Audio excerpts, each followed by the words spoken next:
Okay, I'm talking today with Anirudh Bhattacharyya. I think I got close to it there. He's an author of a book called The Candidate, also has written for the Hindustan Times from the Canadian perspective and the Indian National Daily.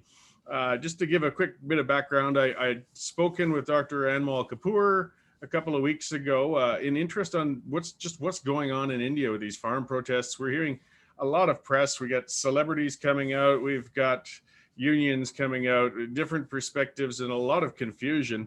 And as India is just such an important trading partner with Canada, and we have such an Indian population within Canada, this is a bigger issue than I guess your average Canadians realize. So I just wanted to get more perspective on what's going on over there, because it sounds like a very large and concerning issue, but a complicated one. I mean, it's got regional issues, it's got political issues, economic issues, and cultural issues. So better to speak to people who know much more about it than myself. So I appreciate you coming on. And I guess perhaps if you could lay out a little bit of what is happening here. Yeah, thank you for having me. No problem. So I guess a lot of it stems from changing from a farm marketing system that was the best parallel I could think with Canada was kind of like our supply management or our single buyer wheat board that we used to have. The government has brought in new farm policies to start moving away from that, and it's led to quite an uproar. That's a pretty good comparison, actually. So this is the agricultural system which exists in India right now is something that the country has inherited from the British Raj.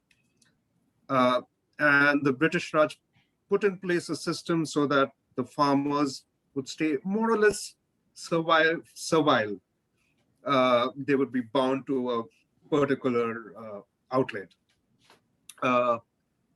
This, of course, continued into the few decades of India's independence. India, as you know, at that time followed a socialist path, and socialist governments also tend to control produce across sectors.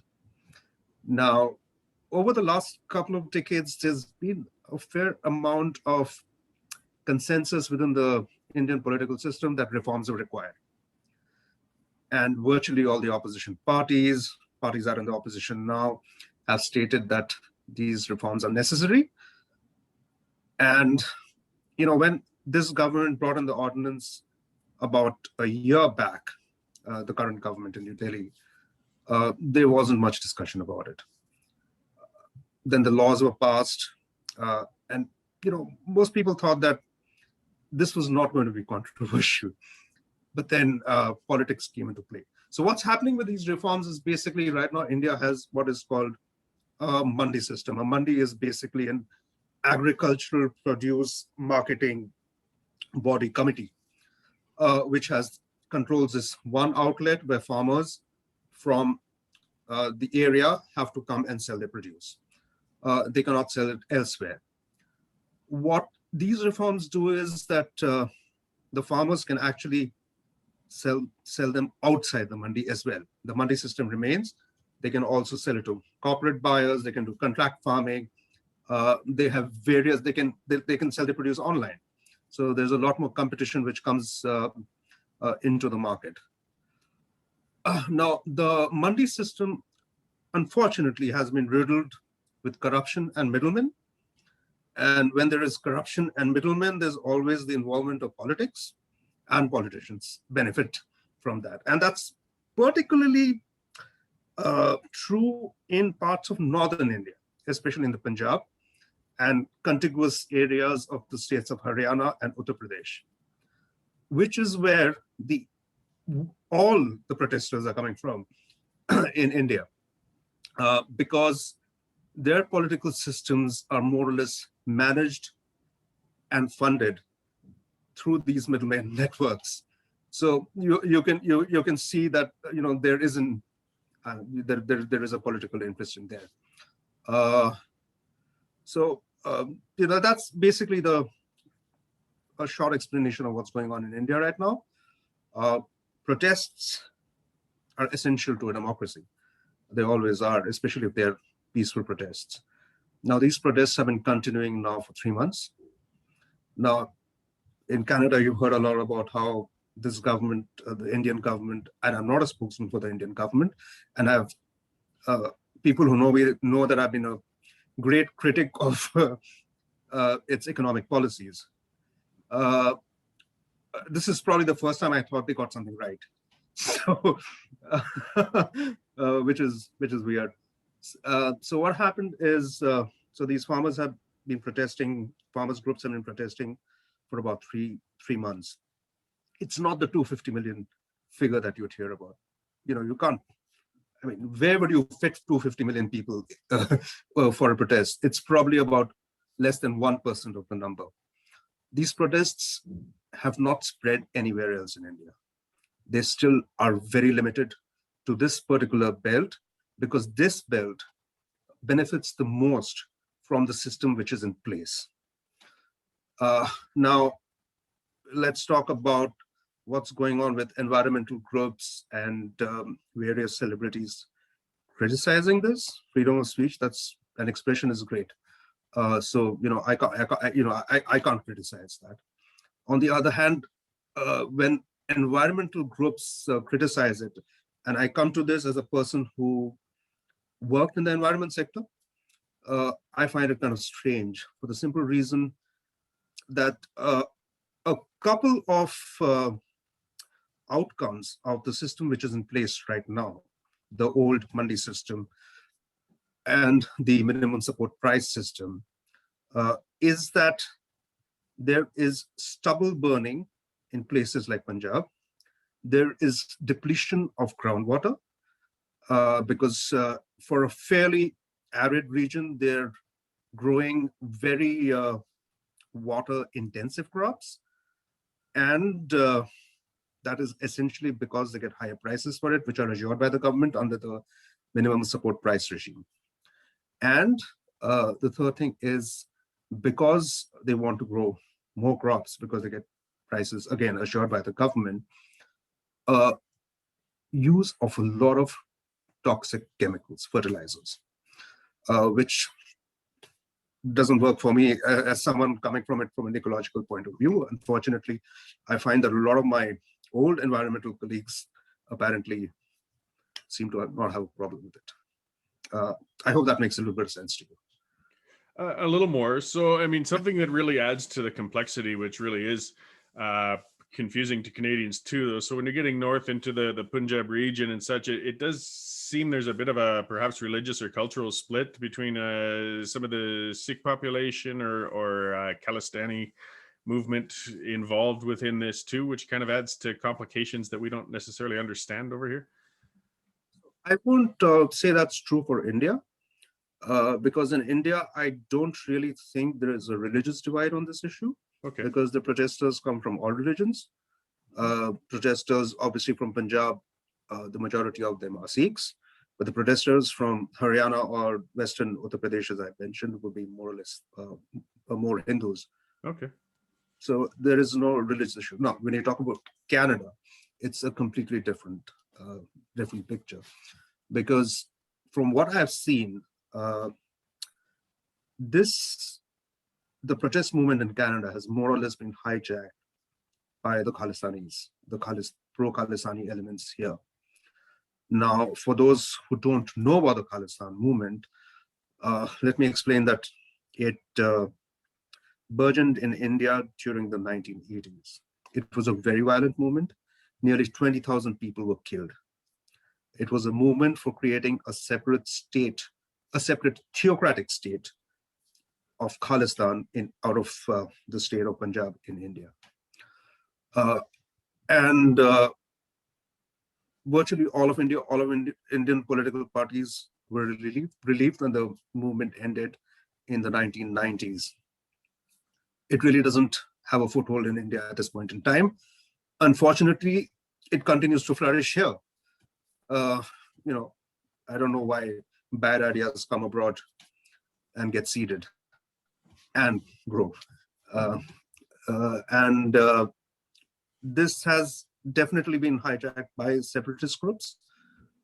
including groups like Sikhs for Justice, etc., etc. And that's where most of the protests are coming from. In fact, one of the major groups which was coordinating with some of the celebrities, um, uh, one of the founders of that group went outside, also was responsible for a blockade outside the Indian consulate in Vancouver on January 26, which is India's Republic Day, and made a pro-Khalistan speech there. There's a video of that. Plus their website, of course, initially at that time had links to a Khalistani website. Now they have removed that.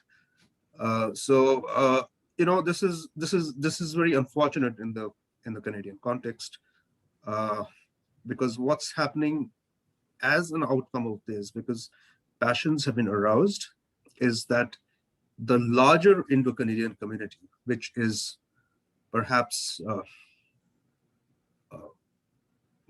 pro the land of their birth, they may be Canadian citizens, but you always have some affection for the land of your birth, or are not critics of these reforms, have been intimidated and threatened by groups, by people who I would presume are allied to the Khalistani thinking. Yeah, well, in the Indian Canadian community, I've been involved in quite a few political campaigns over the years, and I mean, credit due that very engaged and tend to become involved in nominations and selecting candidates and things like that. But of course, then you start getting more nuanced when you get divisions, unfortunately, like this and things such as that, and that travels up the line to our elected officials and then into government. So if there's misconceptions, or if there's somebody promoting something on behalf of a constituency that perhaps is a minority constituency, still all the same, it could affect, I guess, how the government responds to this in Canada. And as you've kind of written, Canada's relationship with India hasn't been as good as we really hoped it would be for such a huge potential trading partner and integrated nation with us. Absolutely. I mean, you're in Alberta, so India could be a great market for the energy that Alberta produces. It could be a great market. It is, in fact, a great market for much of the other produce which comes from the prairies of Alberta, Saskatchewan, Manitoba. Unfortunately, the bilateral relationship is obviously not in a great place right now. So in a sense, India has also retaliated by cutting down on some of the imports from Canada. And the quantum of trade is, it's nothing. I mean, even the target, which was at 15 billion, was really not very much, but they are not getting anywhere close to it. Whereas institutional investors, Canadian institutional investors and companies have poured in a lot of money into the Indian infrastructure space, especially CPPIB is one great example of that. Brookfield is there, Fairfax. So there is a clear divide between how corporate Canada is looking at India and how Ottawa is looking at India.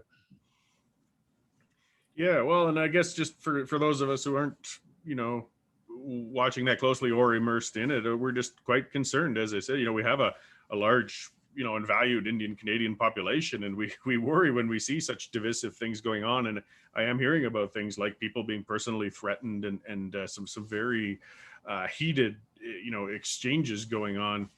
To some people, I in Canada, I guess they'll also say, well, you know what, that's not our problem. I don't want to hear about it. And that's fair enough to a degree, but it does impact us with trade and with our own population, even multi-generational, Indian Canadians they're having some community clashes over this, and it's not healthy for anybody. Definitely isn't healthy, and for people who say that this doesn't really concern us, why should we bother about it? They just have to go as far back as 1985, when the Khalistan movement was at its peak in Canada. 1985 was when the Air India Flight 182, the Kanishka, was bombed by Khalistani terrorists. 331 people, including 2 baggage handlers at Narita Airport in Japan, were killed in those bombings. Most of them were Canadian citizens. In the years since, the division and the Khalistani, pro-Khalistani feeling probably hasn't been as high as it has been since that period of time in Canada. That's dangerous. That remains the worst incident of terrorism in Canadian history.